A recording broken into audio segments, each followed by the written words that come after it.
Capítulo 1. El principio. Mi primer recuerdo y mi primera experiencia extraña se remonta a cuando tenía 3 años. Estaba en la playa con mis padres. Habíamos ido con unos amigos a pasar el día. A mi padre le apasionaba el mar y desde muy pequeña me inculcó ese amor que él sentía y también la precaución y respeto que hay que tenerle. Nos metimos todos en el agua. Yo no sabía nadar todavía, así que llevaba un flotador. Estábamos todos jugando a pasarnos una pelota. Como yo era muy pequeña, hacía lo que podía y se me caía muchísimo. Bien, pues en un momento dado mi flotador se pinchó. Nadie se enteró, ni yo misma. Recuerdo que cuando mi flotador se iba quedando sin aire, yo me iba hundiendo poco a poco en el agua. Estaba ya totalmente sumergida, pero no sentía miedo, ni ahogo, ni grité, ni nada de nada. Al poco rato vi a lo lejos una luz muy brillante. Se fue acercando bastante rápido, y cuando llegó hasta mí, tenía la forma de una especie de sirena extraña, no la típica de las películas ni de los dibujos animados. De hecho, era bastante fea. Entonces me envolvió con algo, como una especie de burbuja, y pude respirar normalmente, como si tuviera branquias. Fue lo que se conoce como una experiencia cercana a la muerte. No vi ningún túnel ni nada de eso. De hecho, fue a la inversa. No me acerqué yo a la luz, sino que la luz se acercó a mí. Desde entonces me encanta más y más el mar. Me da mucha paz y mucha tranquilidad, sobre todo cuando estoy debajo del agua. Siento lo que sentí en aquel momento. Nunca lo he olvidado. De hecho, he estado a punto de ahogarme en otras 2 ocasiones, pero nunca sentí miedo. Después de un rato oí a mi padre que me llamaba desde la superficie e inmediatamente después me agarró del pelo y me sacó del agua. No volví a ver ni la luz, ni la sirena, ni nada. Mi padre me sacó del agua muy preocupado, pero yo me encontraba perfectamente. Ni tosí ni lloré. No conté lo que me había pasado, nunca lo he contado, esta es la primera vez. Fui creciendo como una niña normal y no recuerdo si tuve alguna otra experiencia de ese tipo o no. Lo que sí recuerdo es que siempre decían que era una niña un poco rara y que tenía mucha imaginación, como tantos y tantos niños que ven, oyen, perciben, mucho más que los adultos que les rodean. Llegué a la adolescencia como una chica bastante rebelde. En el colegio y en casa me reñían porque no me gustaba que me mandaran ni me dieran órdenes. Fui bastante inconformista. En esa época me encantaba hablar de espíritus y cosas paranormales. Mis amigos y yo solíamos jugar con la Ouija. Siempre funcionaba, pero no nos lo creíamos demasiado. Lo curioso era que todos los espíritus que venían a hablar con nosotros querían que fuese yo quien les hiciera las preguntas. Era divertido. No teníamos ni idea de dónde nos estábamos metiendo. Siempre poníamos unos cuantos el dedo encima del vaso para que se pudiera mover, y siempre decíamos riendo que era alguno de nosotros el que lo movía. Hasta que empezamos a hacer preguntas de las que nadie conocía la respuesta y el vaso contestaba correctamente. Entonces nos empezamos a asustar un poco. Un día vino un amigo nuevo a la sesión de Ouija. Nos dejó a todos absolutamente impresionados. Puso su dedo encima del vaso y se empezó a mover a una velocidad impresionante, tanto que tuvimos que empezar a sujetarlo con la mano porque se salía de la mesa. Cuando este chico ponía la mano en el vaso, solo hacía falta una mano más para que el vaso se moviera. Un día, estando solos él y yo con las manos en el vaso, empezó a moverse sin preguntar nada. Se movía rapidísimo, se nos metía por debajo de la mesa y todo, fue espectacular. El espíritu se presentó y nos empezó a contar un montón de cosas sobre lo que estábamos haciendo. Y sobre todo nos avisó. Recuerdo lo que nos dijo. Dejad de jugar con la Ouija, es muy peligroso. No sabéis dónde os estáis metiendo. Hoy he venido yo para avisaros, pero otro día puede venir cualquier espíritu que no sea bueno. Para mí fue definitivo. Ese fue mi último día con la Ouija. Lo pasé fatal. Y todos mis amigos también.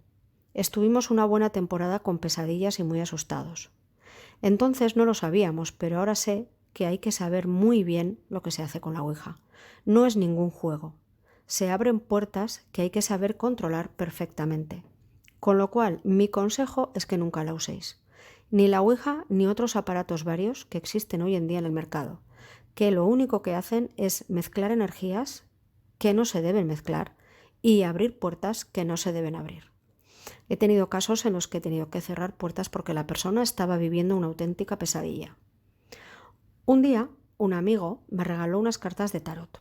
Me encantaban, pero a la vez me asustaban un poco. No me atrevía a cogerlas después de la experiencia con la Ouija. Al final me decidí a leer el libro que venía con las cartas. Me resultó muy sencillo. Empecé a jugar con el tarot. Les echaba las cartas a mis amigos y a mí misma. Al poco tiempo empecé a hacerlo también con compañeros de trabajo. Siempre acertaba. Recuerdo que con uno de mis compañeros de trabajo salió una enfermedad que nadie sabía que tenía y alucinamos los dos. No sabía cómo lo hacía. Simplemente lo sabía y lo decía. Cuando empecé a ver las cosas malas me asusté y dejé las cartas durante muchos años. Hay un vídeo en mi canal de YouTube dedicado a la Ouija y otros juegos. En el libro escrito tenéis el enlace. Llegó el momento de elegir mis estudios, mi carrera. Nunca me gustó demasiado estudiar y no sacaba buenas notas. Me gustaba la mente humana, siempre me ha gustado, y decidí que quería estudiar psicología. Mi madre pensó que no era una carrera seria y me dijo: ¿por qué no estudias informática, que es la profesión del futuro? Yo por aquel entonces siempre hacía lo que se suponía que tenía que hacer, así que me puse a estudiar informática. La carrera no, porque había oído que era muy difícil, así que fui por FP. Estudié informática de gestión. Estuve un año más o menos como profesora, dando clases de informática en una academia, y después trabajé como administrativa. Nunca tuve un trabajo fijo, siempre andaba saltando de una empresa a otra. Me gustaba mi trabajo y lo hacía bien. Siempre me llevaba bien con mis compañeros de trabajo y me sentía bien.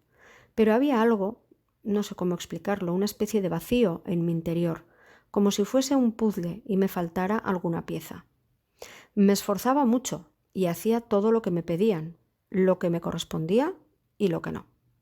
Pero siempre pasaba algo, situaciones inesperadas. Se creaban nuevos puestos, pero ninguno era nunca para mí. Siempre aparecía la hija o el hijo de alguno de los jefes y se lo llevaba. Estuve así años. No entendía por qué.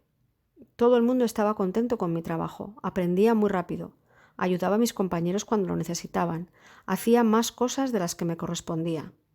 Recuerdo una vez que una secretaria de dirección me llamó a su oficina y me dijo: Josune, a ver si trabajas más despacio. Lo haces todo demasiado rápido y lo haces bien, pero no estamos acostumbrados a ese ritmo y nos dejas mal a los demás. Imaginaos mi cara de asombro.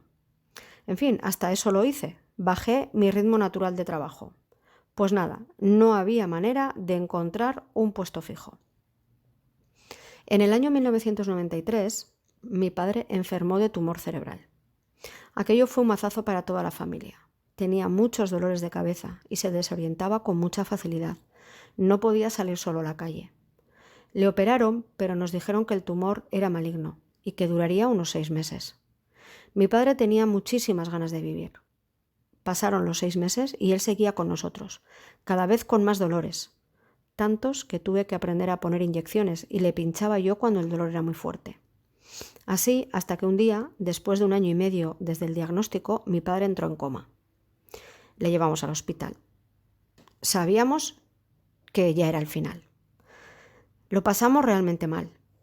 Mi madre no se separó de su cama ni un momento. Yo no podía dormir y mi hermano, que es casi 7 años mayor que yo, se tragaba su dolor. Yo no paraba de llorar cuando estaba en su habitación y tenía que salir porque nos dimos cuenta de que mi padre lo escuchaba todo. Mi madre no quiso decirle nunca qué tenía, pero mi padre lo sabía. Unos días antes de que entrara en coma, sus amigos nos dijeron que se despidió de ellos. Sabía que le llegaba el momento. Solo duró 1 semana en el hospital y murió. Los médicos no se explicaban cómo había podido vivir tanto, el triple de lo que nos dijeron. Esa fue la primera vez que me di cuenta de lo fuerte que es nuestro pensamiento y de lo importantes que son nuestros deseos.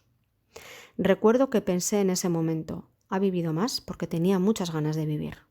Al día siguiente de su muerte me pasó algo clave en mi vida. Un suceso que me hizo pensar definitivamente que había algo más que lo que hasta ahora conocía. Estaba durmiendo en mi cama cuando algo se sentó a mi lado y me despertó. El colchón bajó como cuando alguien se sienta. No vi absolutamente nada, pero sí sentí mucho. Era mi padre. Sabía que era él. Noté su energía perfectamente. Me acarició y se fue. Sentí una profunda sensación de paz, tranquilidad, amor. No puedo describir con palabras todo lo que aquello me aportó.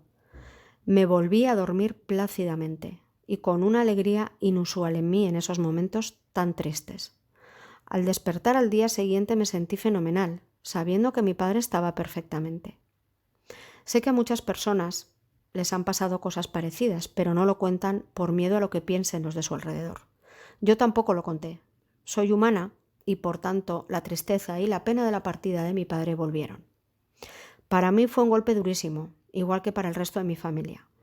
Siempre tuve una conexión especial con mi padre. Pasé un año horroroso, muy sensible e irascible. Todo me sentaba mal.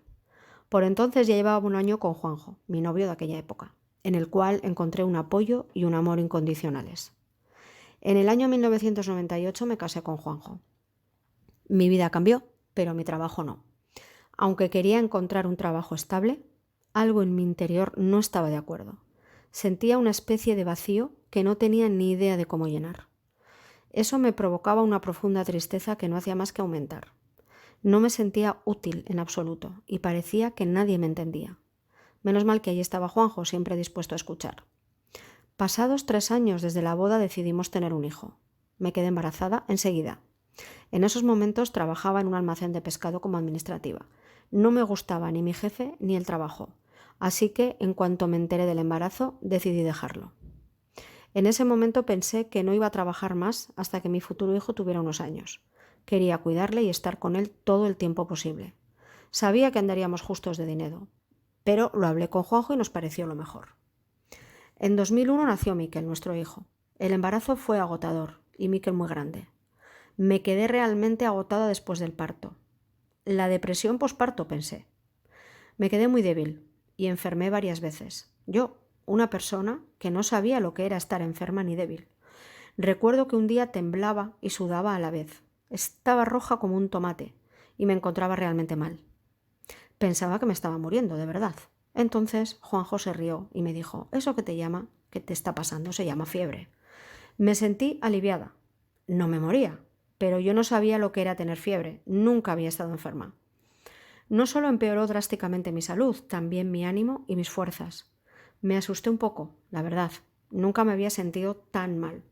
Me alarmé realmente cuando pasaba el tiempo y no mejoraba. Estaba muy decaída. Miquel ya tenía 1 año y yo seguía igual. Entonces decidí pedir ayuda. La incertidumbre y el agotamiento estaban acabando conmigo. Menos mal que mi hijo era un sol y nunca me dio problemas. Fui a una médico naturista que me conocía muy bien y me dio el diagnóstico: estrés, ansiedad y al borde de una depresión. ¿Cómo? Pensé. Ni hablar. Hay que poner remedio enseguida.